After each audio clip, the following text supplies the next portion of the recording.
morning, everyone. My feed is like choppy as hell over here. But Yeah, anyway, I saw that. welcome to the Nation's Corner. I'm your host, Tony Justice.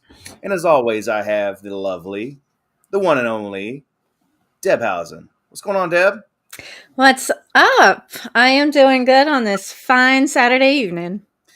That's good to hear. And in the other chair, we have the one, the only, Stephen Wyand. What's going on, Stephen?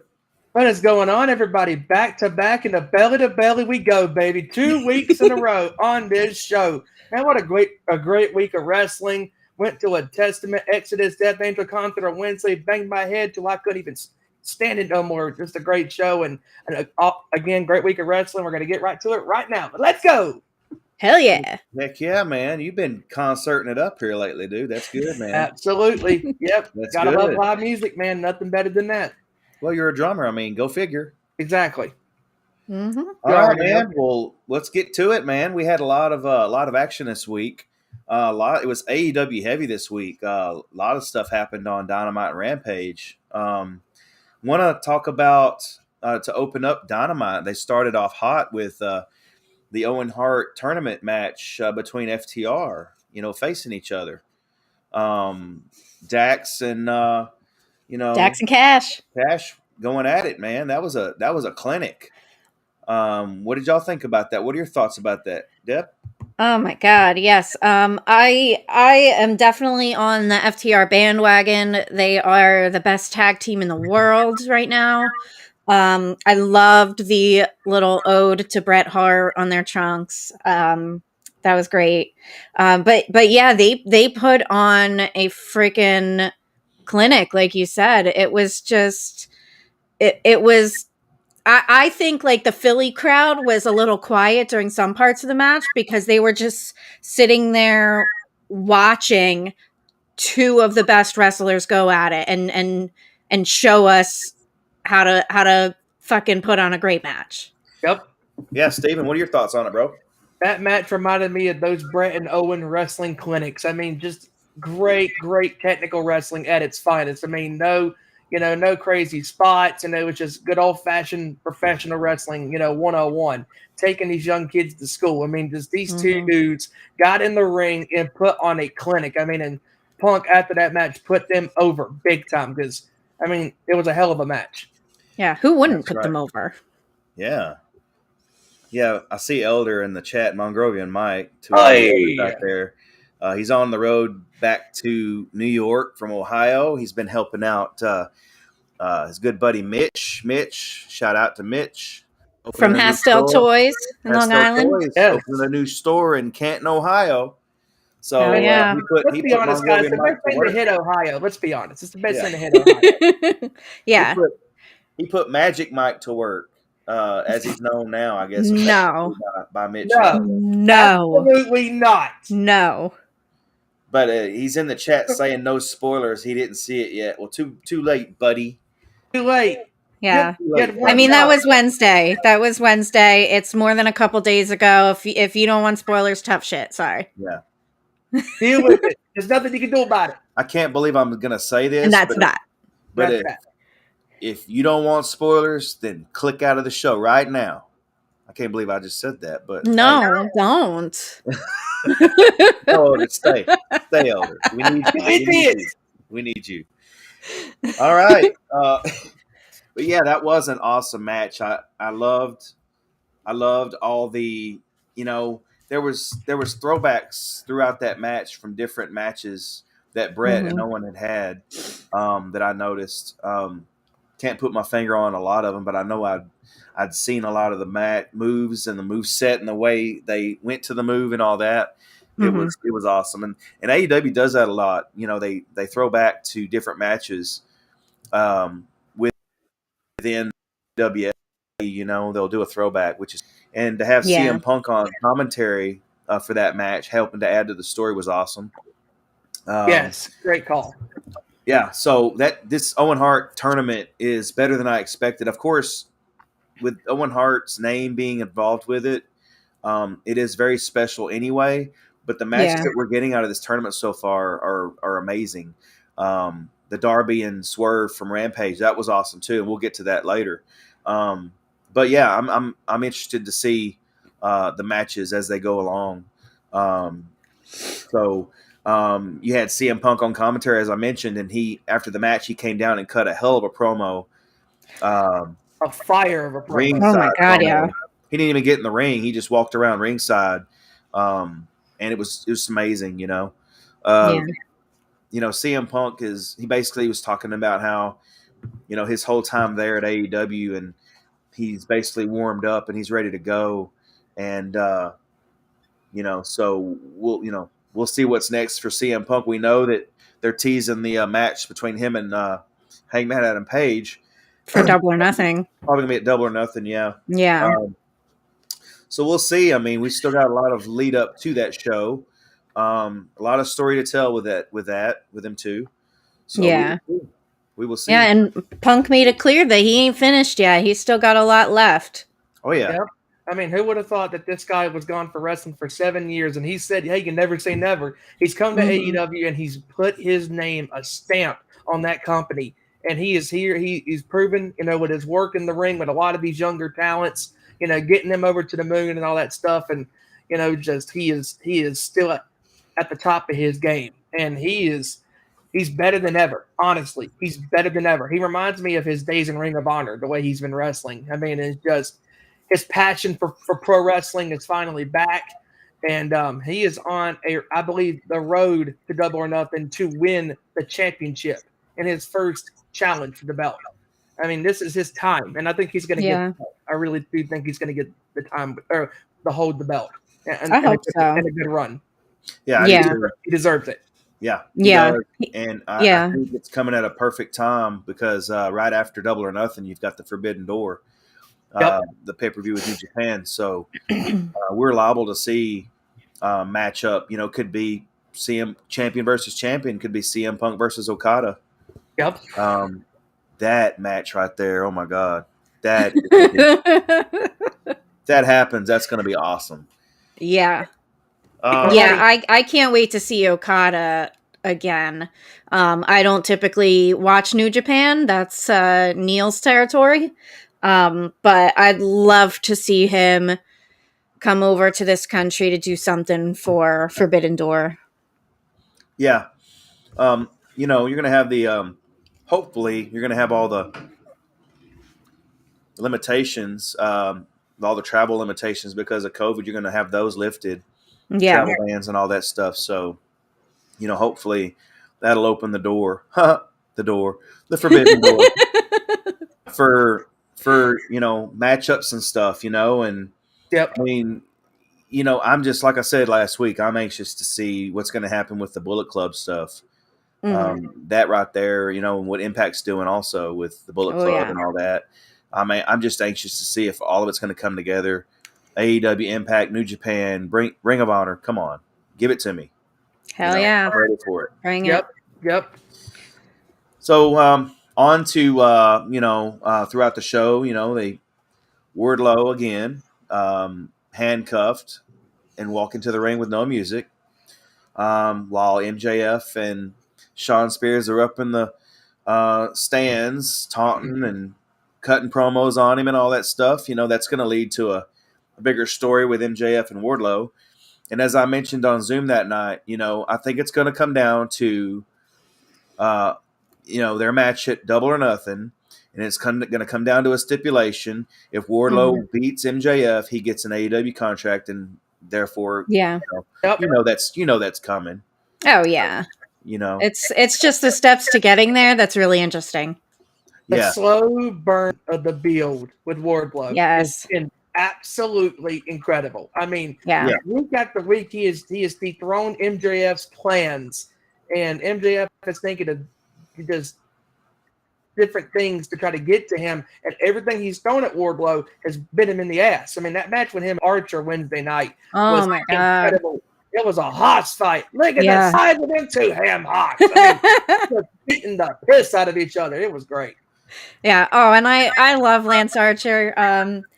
We've met him. He's he's amazing. He's the master of the pineapple pizza. And he got me to come to the dark side, baby. Let's go. Yep. And yeah, we know that next for Wardlow is someone who is 7 feet tall, and you can't teach that. I wonder who they're talking about. I wonder who could it be. I for one popped huge because I'm a big fan of Kaz. Speaking of, he was just on the new episode of Renee's podcast that just dropped. So go out and listen to that, everyone. It was really, really good. But yeah, I'm a big fan. I can't wait to see him again. I know he's been on Impact. And I really hope he brings a loudmouth friend with him. Yeah, that would be awesome. We all know who that is. And don't act like you don't. Yep. Yeah. Seeing that and in AEW, wow. Yeah. I know that they're both, especially well, as he's known in Impact, W. Morrissey, Cass XL, he's on his own, and he's doing great things. Oh my God. And he looks good. Oh yeah, he's the best. We saw him in Dallas. Best he's ever looked. We saw him in Dallas WrestleMania weekend, and oh my gosh, he was, cut. Yeah. He's awesome. He's the best he's ever looked. And when we had seen him last time in Baltimore, and that was the first time I was able to meet him because we've met Enzo prior, but Kaz wasn't with him. And just the height of that man is astounding. Yep. And I'm 5'2", and to him I was like, oh my God, this dude is tall. I'm not much shorter than Enzo. Yeah. Enzo's not that tall. But yeah, Kaz, I had such a good conversation with him. He's so nice and so sweet. And then he asked me for a hug before I walked away. So yeah, both of them, huge fans. They've made me fans for life. Yeah. Super cool dudes. Oh yeah. It's one thing to see someone on TV and whether they're a heel or a face, and to see them and either hate them or love them or whatever. But when you actually have personal interaction with them, and actually get to know them, and you just have a whole different respect and whole different outlook on them as people, and and it's just awesome to see him do great things, and can't wait to see what he does next week. That's gonna be awesome. Gonna be Hell yeah, it's gonna be great. Yeah, hell yeah. So we'll just see what happens with Wardlow and MJF. There's only so much that MJF can throw at Wardlow.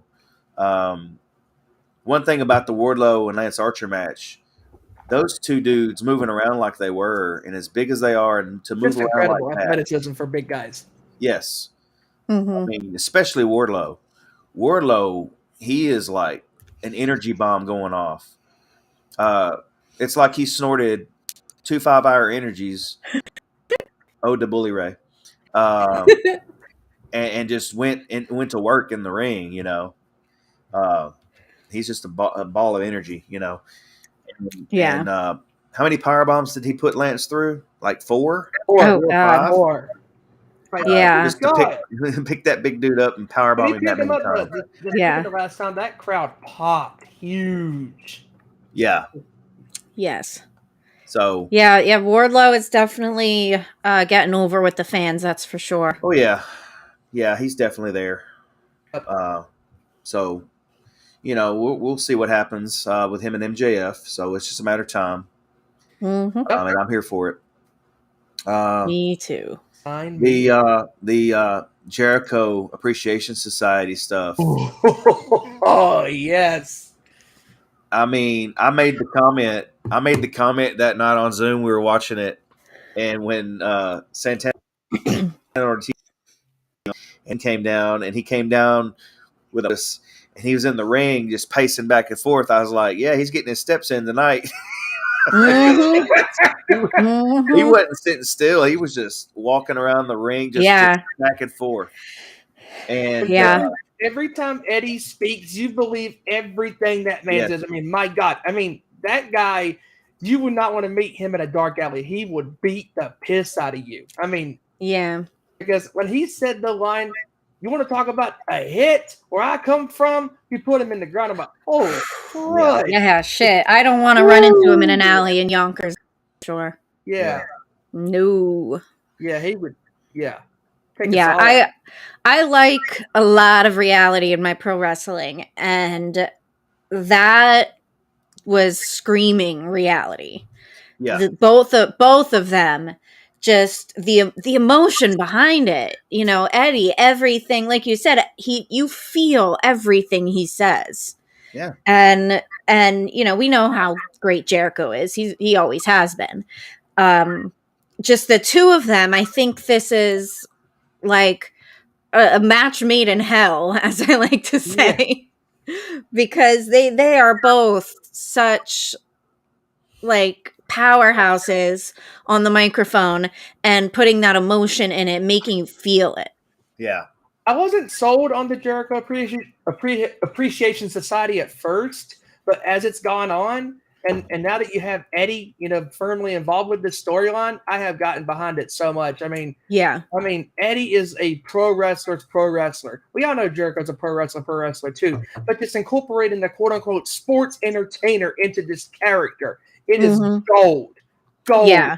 And Eddie is out to prove that, hey, that's not the Chris Jericho that I know. The Chris Jericho I know is the guy who won multiple world championships, you know, and who went out there and had the balls to make fun of Goldberg, who was riding a heat wave in 97, 98, you know, and all that stuff. And the guy who interrupted The Rock in his debut on WWF Raw in 99 in Chicago. I mean, I'll never forget that. Oh yeah. This story it's incredible. Incredible. Yeah. I love it.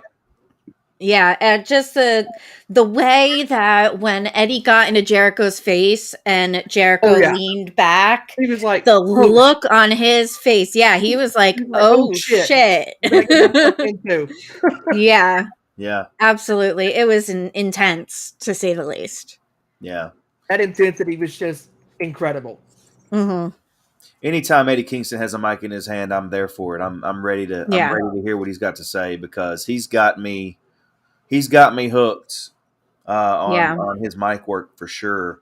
And yeah, I mean, I wasn't sold on the Jericho Appreciation Society either. The name is just, you know, it's silly at best. It is. It's silly. It's, of course, you know, we always said that anything Jericho touches turns to gold. Yeah. But this here, it's I don't know, it's still growing on me. I mean, I'm enjoying it so far, but it's like you've got, you know, can't even think of his name. Hager. Hager is the only leftover from the inner circle that's with them, and then you've got a cast of you know, people that, you know, they're you know, I'm just not there, but I'm there for it just to see what's going to happen. And in my opinion, they got to change Jericho's entrance music, because they have to. You don't want people singing your intro if you're a heel group. Good point. Yeah, that's my opinion. What do you think, Deb? I do agree with that. As much as I love that song, and you know, I love that song being his intro. It's just so good. Yeah, you know, we always do say that you don't want the audience to sing along with the heel song. That's why Nakamura's theme had been changed to, you know, the Japanese lyrics. But yeah, I don't know. I'm on the fence on that because I love the song so much. It's so great. Well, you know what I think? And this is just my opinion. Tell me what you think about it. What's up, Mac? How you doing, brother? What's up, Mac? Shout out to Mac Davis in the chat. What's up, Mac? What's up, brother? And Money Mark showed up. Money Mark, what's going on? Hell yeah. Money Mark. My opinion, and then y'all let me know, but I think they should start Judas dun dun dun dun dun dun, and then shut it off, and then have them walk out to silence and boos, because the fans are gonna be pissed off that you turned off Judas, and they just walk out, and the fans are gonna boo them, and That's that's what you want. interesting. You know, because what you you want. could play that. You could play the first full 4 bars of that, and then before the vocal kicks in, the da da da da part, and then it goes into the vocal. You cut it off. That's a good point. You know, because the fans would be pissed about Right. that. Yeah, So yeah, and the fans will then chant it louder. right. now you could do that, but if you wanted to change the song, I mean, you don't have to. But if you wanted to change the song, you could use one of the newer songs off the newer album that's coming out. You know, Yeah. whatever. Or what was that? What was that song that they just came out with? I Still Burn. No, the one before that. Oh, the one before that. God damn. What is the name of it? It doesn't matter what the name of it Oh, is. was it Sane? Sane? Yeah, Sane. Yeah, Sane would be a great entrance song. That would be. Although yeah, as far as the go ahead, Steven. Sorry. Although for me, a deep cut as far as Fozzy songs, if you want to go off the same album, go Wolves at Bay. That's heavy as hell. You know, the last song on the album, it's just thrashy. You know, it doesn't have it's heavy. It's got a nice chord. Yeah. But if you're going to change the song, let that be the song because it punches. It kicks ass. Yeah. But if you want to go with the newer song, go with Sane, you know, whatever. You know, but if you really want to piss off the fans, start Judas off 4 bars and then cut it off before the vocals come in. That'll really get them going. Oh yeah. yeah. And something that Bully has said on the air on Busted Open, and that Mac just pointed out in the chat: heels should never pose for pictures or sell T-shirts. Nope. Because he's old school. Yep. Mm-hmm. And he's exactly right. You know, back in the day, you didn't see heels taking pictures with kids or selling shirts or anything like that. So heels were getting their cars keyed and tires flattened out in the parking lot. Especially the Uglies in ECW. I mean, yeah. When they called that ride in Dayton, Ohio at Heatwave 99, I mean, their fans were so riled up and they were like, we're going to slash your tires. And then they're like, no, you can go home. And they're like, oh, okay. But you know, that is something that I didn't think about when me and Chris and Chad were at the Sportatorium site in Dallas, WrestleMania weekend. It's an empty lot. You know, we took pictures in the empty lot, and we were thinking about the history that went on there with the, you know, Sportatorium and all the matches that went on inside the building there. But it did not cross my mind at all about all the broken glass and all the stuff from the parking lot that was probably in that lot still, from all the windows being shattered from the heels, pissing off the fans there at the Sportatorium. Especially the Fabulous Freebirds. Yes. I remember that story that Michael P.S. Hayes told on Busted Open about the, you know, back in the day with walking out to their car and finding spray painted, I think, and their windows busted out, tires flattened, bricks thrown through the windshield. I mean, that, you know, back in the day, you know, that was back when you were just riling the fans up, you know, and just riling them up, keep riling, and that's what you got. You got, you know, legit people. That's a great point because because they're heels and Jericho and them should not be using that type of a song because the Judas song is a babyface song. You know, it's a good sing along song, sends the crowd on happy and all that stuff, and you gotta change it up just a little bit, you know, because I mean I get it, like you said, Deb, and I know it's a really hard decision to get rid of that song because it's such a great song to sing along to live in the building or even at home and all that stuff. It's a hard decision to do, but at some point they're going to have to do something about the theme song. Yeah. And I see Mac agrees with me. Jericho's entrance music should be nothing. There you go. See? I knew I liked Mac for a reason. Man, we have some stuff. It's good. Good deal. So anyway, and then they, you know, backstage segment with Jericho and Eddie Kingston with the Jericho Appreciation Society. Jericho throwing a fireball in Eddie's face. Just, you know, that's old school shit too, you know. So, you know, of course, Eddie was writhing in pain on the ground, and Santana Ortiz were beaten up laying beside him or whatever. And Mm-hmm. It's a good old-fashioned segment. I liked it. Yeah, it was. It was. It's a good build up. I will say that it's a good build up to a story. We'll just, like I said, the Jericho Appreciation Society is growing on me. It's not necessarily there just yet. Like the Inner Circle was immediately like I was on board with the Inner Circle where I right. Oh yeah, absolutely. Away. But Jericho Appreciation. I think the reason why I don't like the Jericho Appreciation Society because I love the Inner Circle so much. Yeah, I think that's the thing. Yeah, we loved the Inner Circle and we love the dynamic between them. Yeah, and I just don't think we were ready for the change yet. No, but I do like where it's going. I like the build. I love 2.0. I know some people aren't big fans of 2.0. But yeah, I thoroughly enjoy them. I like the facial expressions he has, I don't like. That's one thing I don't like about him is the facial expressions. I mean, he's always doing a little. It's funny though. It's funny. But yeah, I like it, and yeah, it's definitely grown on me, and I can't wait to see where it goes. Yeah. Stephen, good thing you can't see the facial expression this guy is. Yes, thank God.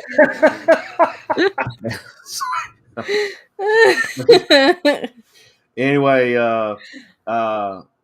so then we had the Philly Street Fight Wednesday night with Serena Deeb and Holy Shida. Holy Shida, indeed. Man, that match was fire. Fire! Those two women just killed it. Yes. Yeah. The Serena Deeb legit took a shot from the kendo stick directly into the face, right on the cheek. And you could see throughout the match her face swelling up. There was one point she looked to the side. There was a side view of her face, and you could just see how swollen it was. I mean, oh my gosh, it looked sick. Like her eye was already starting to swell shut. It looks gnarly. I can only imagine what it looks like now. Oh yeah, she said yesterday on Busted Open, she did an interview on Busted Open with Dave and Mark, and she had her camera off because of that, because of her eye. She said that it's already gotten worse looking since Wednesday. Yeah, we saw a picture of it on Twitter, probably a day after, but now she says it's like black and blue, and it looks sick. So, Mark asked her to send a picture of it to Busted Open's Twitter. I don't know if she did or not, but yeah, put some meat on it, I guess. Put some steak on it. So that's the old school remedy, right? Put some steak on it. Oh yeah.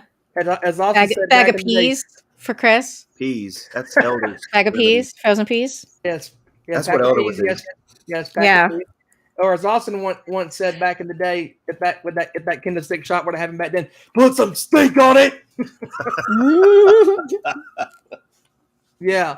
Man, that was a good shot. Woo. But they were definitely. I mean, they definitely had a hell of a match. They were kicking the shit out of each other. Absolutely killed it. Yeah. So, absolutely. That was a fight, man. A fight, and both of those two ladies are tough as fucking shit. Just a great series between those two ladies. I mean, all 5 matches were bangers, just killer matches. Yeah. Yeah. I mean, they had to follow Danielson and Hangman after the 60-minute clinic back in November. Yeah. Yeah, I forgot about that. That's right. Yeah. I mean, how do you follow that match? But yeah, both of those ladies are incredible. I'm really hoping that Serena Deeb next goes for Thunder.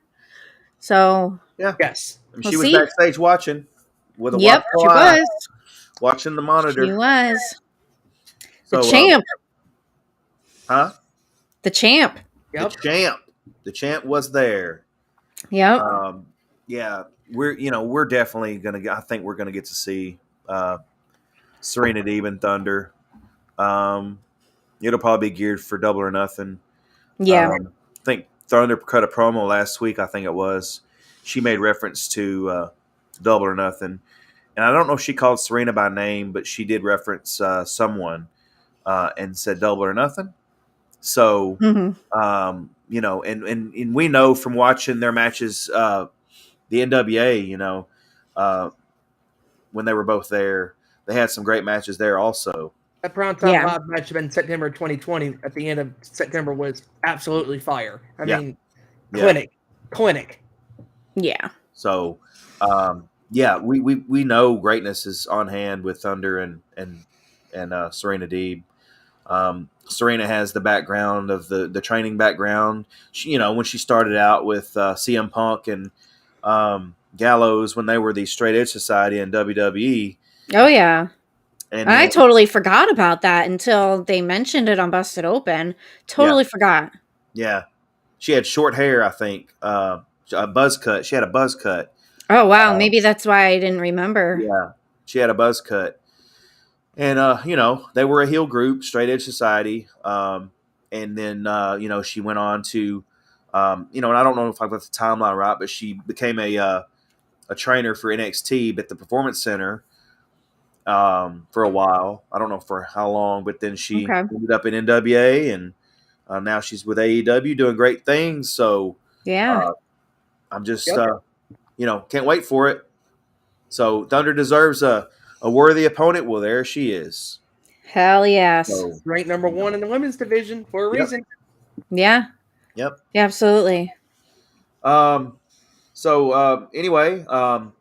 we had the Sammy Guevara and Scorpio Sky ladder match to close out Dynamite. Wow. And holy crap. Man.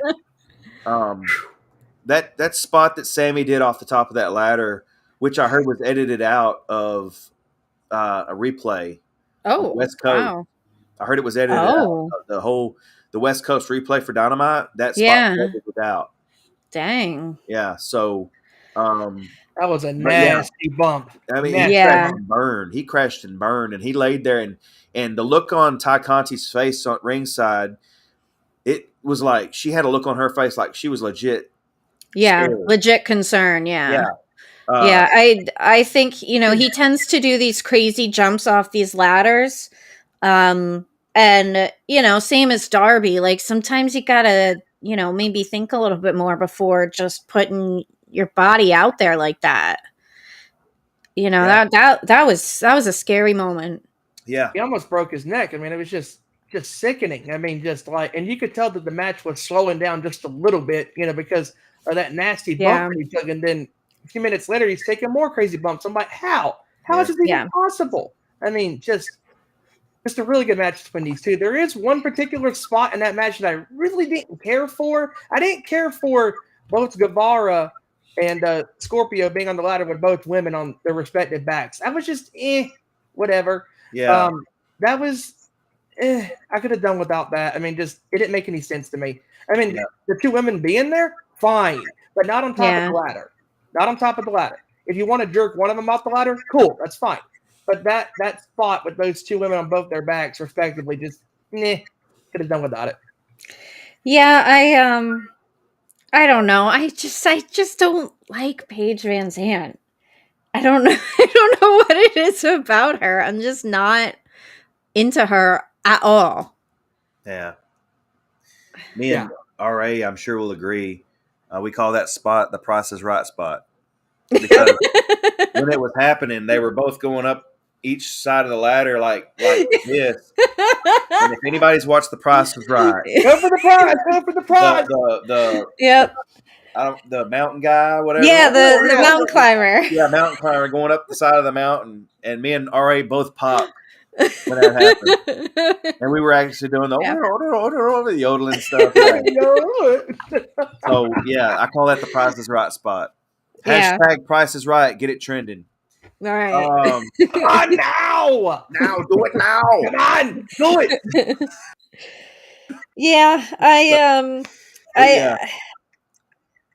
It was a good match overall, with the exception to that, the iffy spots there. I love that Scorpio got the title back. I saw some people online referencing like it being a hot potato championship, just going back and forth. Yeah. That's fine with me. That's fine. Fine with me too. I think, it gives them both a little bit more credibility, I think. And it'll boost their championship title numbers. So I think it's about damn time that Scorpio gets that spotlight. Yeah. 2-time champ. An interesting note that we saw at the end of that match, we saw Frankie Kazarian come down to the ring, and Scorpio had promised Frankie when he got his title back that he was going to give him the first shot. Well, that's all fine and dandy, but I guess he should have ran that by Ethan Page first, because I think Ethan Page is I think it's getting about time. I think we're seeing a face turn from Scorpio since Sammy and Ty are obviously heels now. Yeah. Definitely. Yeah. Definitely. Ty's she's feeding into it at ringside. You could just see her. She's feeding into the booze. So they're heel. And so I think, and this is weird because Scorpio's with Dan Lambert. And if Scorpio turns face, that means Dan's going to be face too. And I don't know if that's how good that's going to work out, but to any avail, you have Frankie Kazarian come down, and I think Ethan's going to wind up turning on Scorpio, and they're going to feud. That's what I think is going to happen. And I see Deb nodding her head yes, so I think she agrees with me. I definitely agree with that. Scorpio's obviously the face in this, and Ethan is just, he's shown himself to be such a talented heel, and I know that we're not supposed to like the heel, but I just can't help it. He's just so good. And he puts that passion behind his voice the way a heel should, that anger, that angst. He has that talent on the mic for sure. Yeah. I think they're definitely gearing towards the two of them splitting up, and we'll see what Ethan does once he's handed the spotlight. Yeah, it will be a definite good feud, and it'll give Ethan TV time, because he's not on my TV enough. No, he's not on TV nearly enough. No. I think Ethan Page and Scorpio's going to have their match at Double or Nothing. I don't know. I think. Is there enough time to build a story between Ethan and Sammy, or no, Ethan and Scorpio before Double or Nothing? If, let's just say, next week on Rampage, Scorpio and Frankie have their match, and then Ethan turns on Scorpio at that point. Yep. That's what I'm thinking. Something like that. I don't know. I'd like it to be more of a build, though. Like, yeah, he might turn on him within the next week or two, but as far as the match, I'd like there to be more of a build. Give us, like a month or so of back and forth promos and lead up to till they finally get in the ring together. Yeah. I don't know. There's a definite story there. I just want there to be time, like Deb said, to build it. Yeah. I don't know if Double or Nothing is going to be too soon, because Double or Nothing is just, tomorrow is May 1st. Yeah. And then Double or Nothing is at the end of the month. So Memorial Day weekend. So I don't know. We will see, though. Yeah. And Van Zant, I know she's training. She's training with Gangrel, as a matter of fact. Well, that's good. Yeah, she's doing some training with Gangrel. Right. I saw a picture that Gangrel posted on Twitter yesterday of them both in the ring. I'm sure we're going to see a match between her and Ty Conti at some point. I don't know how that's going to go off, but we will see. Yeah, I think she just needs to spend some time on Darker Elevation first before having a match against Tay Conte on Dynamite or Rampage. Right. That's what Dark and Elevation are for. So yeah, I'm just not hot on her. We'll see. You know, she might win me over at some point. Who knows? Yeah. But she definitely needs some promo work for sure. Right. She needs to go to some Dusty style promo classes. Yeah. RA points out in the chat, Gangrel also trained Holiday, so I didn't know that. That's good news to hear. Nice. Gangrel's, Gangrel's still in good shape. I saw him in Philly or Baltimore. I can't remember which convention that was, but he's still in great shape. And he wrestled. He wrestled on an independent show not too long ago. We were watching on Fight. I can't remember which one it was. Was it the Battleground show in Philly? It may have been. Anyway, we saw him. Yeah, he's in great shape. Yeah. So that's good to hear that Gangrel trained Holiday. Guido is on his way to see Gangrel, as a matter of fact, right now. Guido.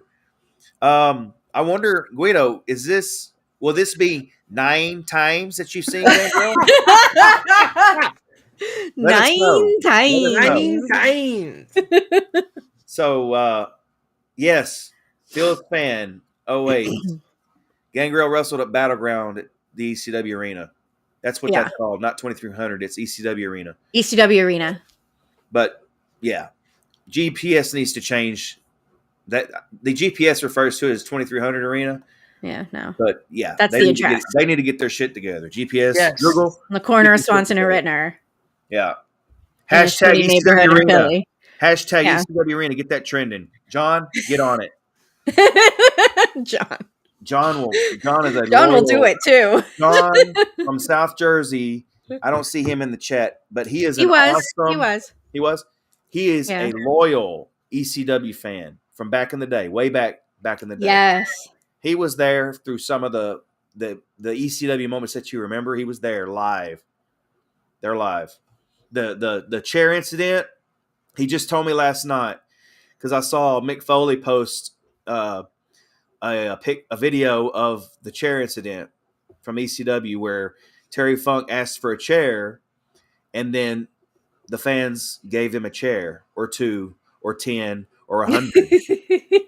They started throwing chairs in the ring, to where the person laying on the mat was just covered with chairs. And Terry Funk and Mick Foley had to get out of the ring to save themselves because the fans just started throwing chairs. And John told me last night that he was there live for that. He was just too far back, or else he would have thrown a chair in the ring. Yeah, those Philly fans are crazy, man. Oh yeah. He said you don't know until you're there.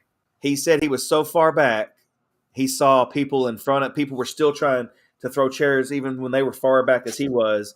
And he saw people getting hit in the back of the head with chairs because they couldn't throw it far enough to the ring. But they were still trying, though. I guess their depth perception was off or something. Might have been because of this. I don't know, but yeah, I would guess. You know, what happens at the ECW Arena stays at the ECW Arena. Well, yeah. I guess some of these guys were made to be quarterbacks because they didn't have a good arm to get it to the ring. Incomplete. Yes. But anyway, yeah. Okay, so on to Rampage. We mentioned it earlier, the Darby Allin and Swerve Strickland match. That was another clinic. I enjoyed that match. Yep. I think Swerve really brought out another side of Darby that we don't usually see. Darby's known for his death-defying jumps and falls and all sorts of crap. But yeah, I think Swerve really brought out some technical stuff in him. Agree. And Swerve is just so good. Like, we know he's been around for quite a while now. So many people love him. He's so good, and it was nice to see the respect between the two of them after the match. that was really nice. I think Darby, every week when Darby has a match, people say, "Oh, Darby's going to kill himself one of these days. Oh, he's got to stop doing all those jumps." Well, we know that he's friends with Tony Hawk and Travis Pastrana. Tony Hawk and Travis Pastrana have both beat their bodies up so badly and still keep doing it at their age. Yeah. So, Yep. Who's to say what's right? Right. Stephen, what are your thoughts on it? I love the match. I mean, just like you guys were saying, but it brought out a different side of him that we normally aren't accustomed to seeing Darby do. Because Darby's known for his crazy jumps and crazy bumps and risk-taking things that he does with his body and just swerve. I mean, he's just a great all-around technical wrestler. I mean, just as soon as he came into AEW, everybody knew who he was. Yeah, and just incredible wrestler. Yeah, incredible match. Yeah, him and Darby both go way back to the Pacific Northwest. They're both from the same area, so they kind of came up together. So they've got a friendship, respect for each other, because they've both been in the same, probably in the same, probably from the same wrestling school for all I know. So I mean, at the end of the match, you had Ricky Starks come down from commentary. He came down to the ring to try to interfere. And, of course, my good buddy Sting stepped out to make sure he didn't get too far. But Ricky did do the job and actually distracted Swerve enough to where Darby put him in a hold and pinned him and won the match.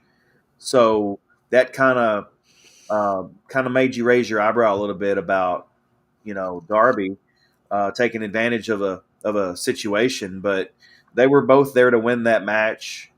And at the end of the match, they had a backstage segment, and they both basically Swerve told Darby to win it all. He's behind him, so he didn't think anything wrong of what Darby did, So which was good. So we'll see. I think Darby's wrestling. I don't know who he's wrestling next week in the tournament. Oh gosh, I can't remember. Yeah, they'll. I'm sure that Tony Khan will come on, bust it open on Wednesday, and tell us about it. Yeah, it's gonna be great. It's gonna be a stacked card, everybody. Yeah, it'll be the best card ever. Yeah, sure. Yep. Hey guys, stacked card. Tony Khan, what's up, brother? Well, as much as we make fun of TK for Tony time, and saying every week it's gonna be the greatest card ever, guys. It is the best card of the week. I'm sorry. It is. Yeah. He's not wrong. He's not wrong. Even though he's a little too hype about it sometimes. Hey, yeah. Tony Khan don't need no hype, man. No. Trust me on that. Yeah. No. Yeah. So maybe Tony Khan can get him a hype man and he can call him Hypehausen. Because my next topic I want to talk about is Hookhausen. Yes. The face-off between Danhausen and Hook. And they both got Danhausen got in the ring. He was talking all the way to the ring. And then we get out of the ring and then Hook's music hit. And Hook gets a tremendous pop every single time that music hits. And I love his entrance. Oh, my God. I love that entrance music. It's just mellow. Like, it sets the tone. I mean, Hook is a cool mofo. And he comes down to the ring and he gets right in that ring, gets right in Danhausen's face. And he speaks again in front of the crowd this time. And the crowd just pops. And one thing I heard Bully and Ryan talking about it this morning on Busted Open. For the super sexy swinging Saturday show they have, they were talking about Hook, and if they could have carried that on for a long time about Hook not talking. I mean, we've both seen it before. We've all seen it before with Sting. I mean, Sting didn't talk for an entire year. He was up in the rafters, coming down, rappelling down into the ring, kicking the NWO's ass, and not saying a word. Yeah, we saw it with Camille too. Yep. When Camille, started with Nick Aldis. Yep. She didn't talk for quite a while. Right. Yeah. But the moment came when Sting and Camille finally spoke. Mm-hmm. And when they did, it meant something. And Yeah. when Hook finally spoke, it meant something. They could I agree they could have carried it out longer, but they didn't. We have what we have now, and the fans are on board with it. I say let's go. I mean, and then you had Smart Mark Sterling come down and interfere. And who was that interfered? That interfered with Smart Mark. Anyway, someone interfered. Oh God, now I'm blanking. Someone in the chat let us know. Yeah, let us know. I can't remember either. But I just love that they're in the fix of the face of each other, and then boom, they instantly united. Hookhausen, the chant was going through that Philadelphia crowd. It was electric. Yes. Yeah. And just how brilliant is Debhausen really? Like the man. Even have to wrestle. No, the facial expressions. Oh yes, Tony Nese. Thank you. Yeah, Danhausen's facial expressions, like the way Hook got in his face and he was like, "Oh no. It's just everything he says, you're like hanging on every word because he's just so freaking entertaining. I'm sure you guys saw me on Zoom. I was like this, watching the TV so intently, just smiling. Danhausen is just so fantastic. I love him. Yeah. For him to not have to wrestle a single match and to be as over as Danhausen is. Yeah. I actually thought we were going to get a match last night with him and Hook, but I guess it was just a confrontation, not a match. I don't know if it was advertised to be a match. I don't remember. But because Danhausen said it himself, if I can't curse, if you can't be cursed by Danhausen, you will fight Danhausen, whatever he said.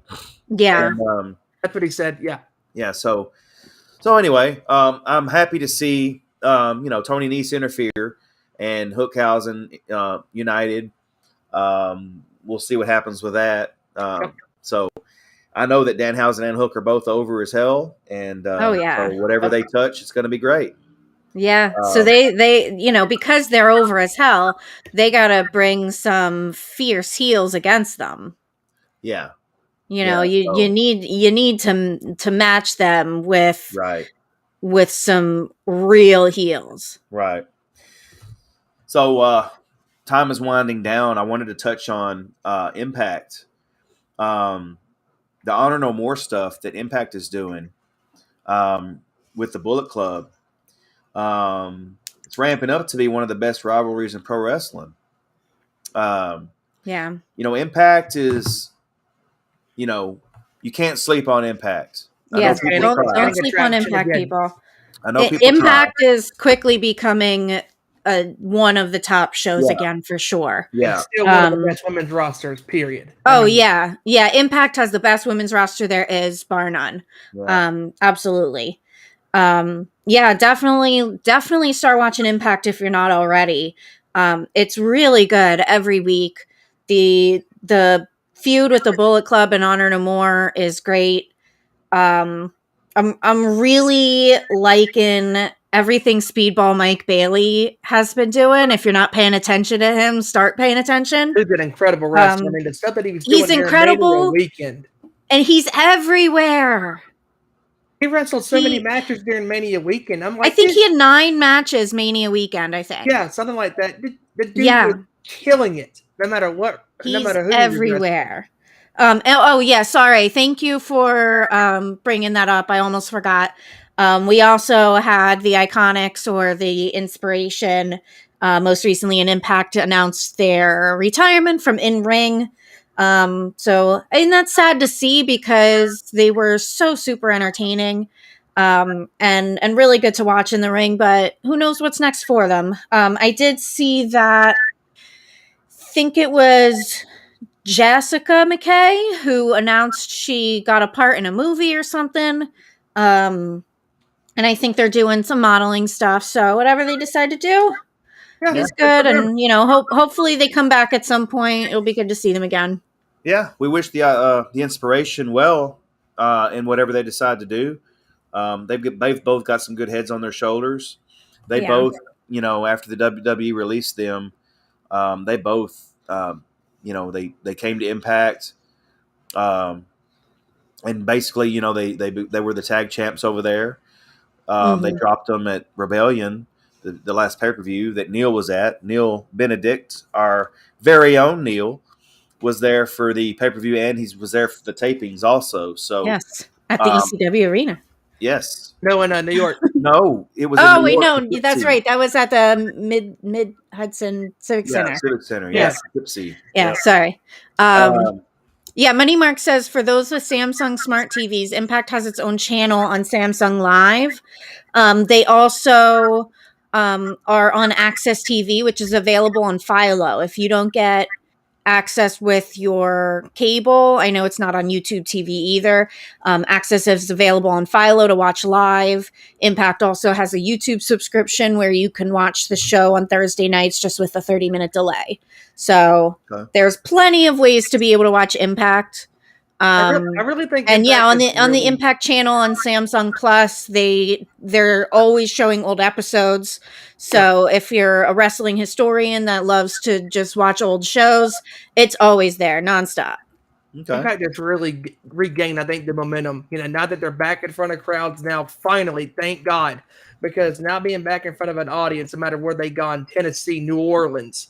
Going to New York. I mean, they're going all over the places now. I mean, these tapings are going to be in different locations. I mean, a couple of weeks it'll be New York tapings, and then maybe like Philadelphia or something like that. It's like, I'm like, good, they need it, and it's good for Impact. It's good for the roster, and just wrestling, man. I mean, wrestling has reached a new height again. I really think. I mean, all the great stuff, the independent scene and the pro stuff, the major stuff. I mean, AEW, Impact, finally, and of course with the independent stuff like GCW, Mission Pro. I mean, just wrestling is at a new high, and it just goes to show you that it's not all about the WWE, because there's other great things besides the WWE. Is there good things with the WWE? Yes, there is.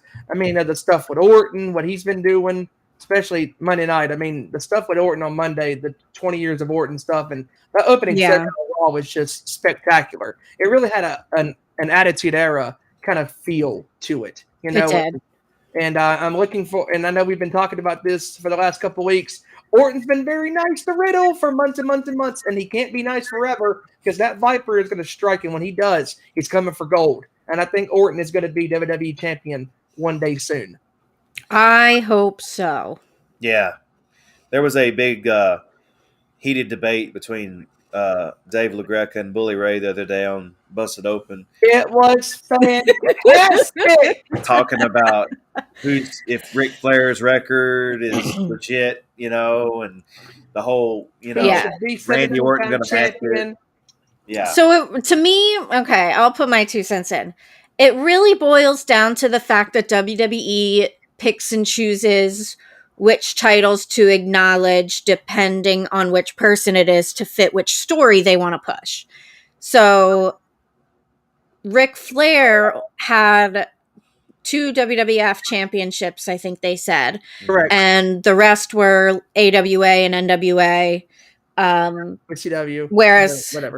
Whereas Cena has all 16 of his championships were WWE championships. So yes, Bully is correct that if you're talking about WWE championships, John Cena has the record. And Orton is right behind him with 14. Yes. It just is kind of convoluted that they choose to acknowledge some of the other championships that Ric Flair had, but he had more than those 17, right? Yeah. He had 23. That's Yeah. So yeah, they acknowledge some, but not others. It's just a little bit odd why they acknowledge those particular ones and not the other ones. And then, when they're talking about Charlotte's record. They no longer acknowledge her NXT titles. It's just really convoluted how they pick and choose which ones they want to acknowledge as far as saying what their record is.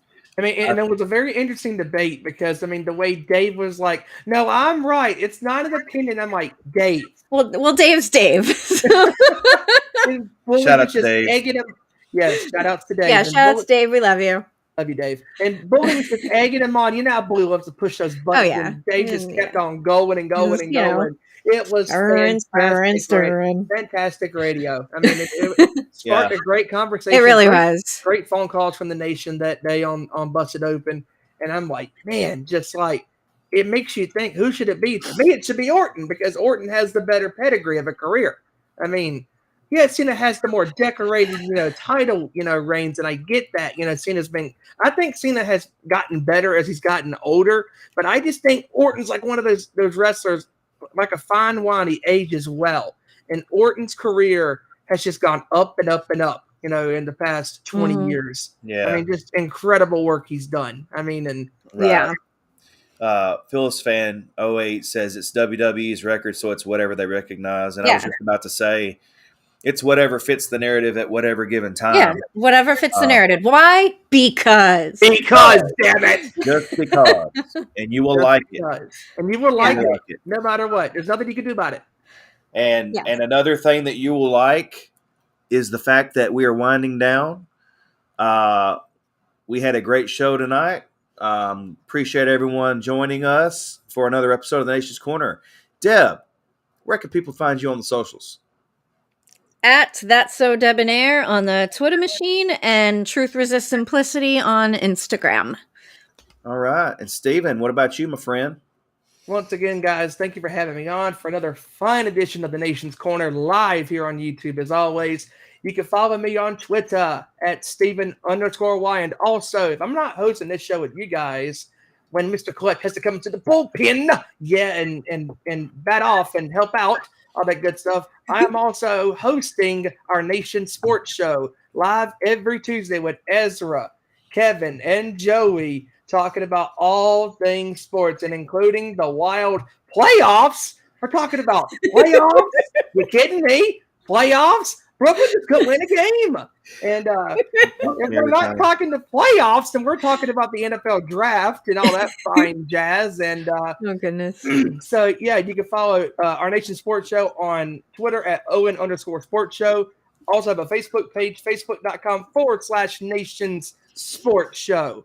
And don't forget, people, I know, Tony, I know, Deb, I'm stealing your thunder once again, but I'm plugging our social media as well. Follow on Twitter at Nation's Corner, Facebook, Instagram, and YouTube. Everywhere else, it is at The Nation's Corner. That is right. Yeah. You took the words right out of my mouth because I was my brother. About that. It's all about time. That's right. That's right. I need to learn a little bit about timing, brother.